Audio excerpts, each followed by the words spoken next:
Откако биткоинот по победата на Трамп почна да урива рекорди, криптовалутите се се поактуелни и во Македонија. Околу 35.000 граѓани кај нас поседуваат и тргуваат со биткоини, тврди експертот за криптовалути Дарко Симуновски. Криптото може да биде сосема безбедно за тргување ако се тргува на официјални регистрирани именувачници и исто така на веќе докажани DeFi платформи. Ако се тргуваат таму одредени криптовалути, во тој случај е дефинитивно безбедно. Кај нас криптото веќе зазема замав и интерес.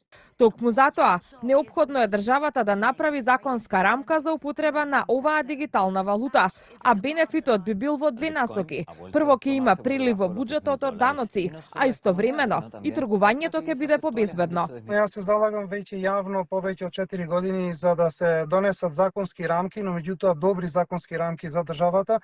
Ќе биде поволно за државата, затоа што државата ќе има нов прилив на нови даноци, ќе има нови инвестиции, големи инвестиции, што се фирми што се специализирани за изработка на блокчейн технологии. Тоа е еден глобален пазар каде што ние можеме да го донесеме во Македонија и државата да биде воќар, исто така тука да се раздвижи економијата во Македонија. Криптото интересно е и за владата. Премиерот Христијан Мицкоски денеска потврди дека владата планира да направи законска рамка токму за употреба на виртуелните пари. Нагласи дека постои идеја за креирање на дигитална банка и дигитален македонски динар, на што, како што рече, активно се работи. Дојдовме до идеја дигитален македонски денар, дигитална банка и работиме на се тоа, не стоиме, работиме сериозно на се тоа, бидејќи денеска би рекол полулегално се тргува од тука.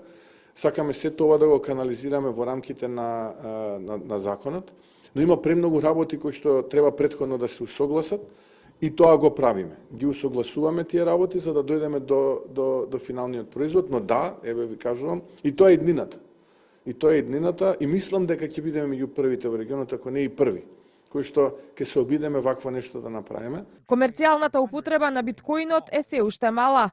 Кај граѓаните поголеми се шпекулациите за причините за флуктациите во неговата цена. Во светски рамки, користењето на биткоинската мрежа за плаќање на сервиси и услуги е во пораст и постојано се зголемува.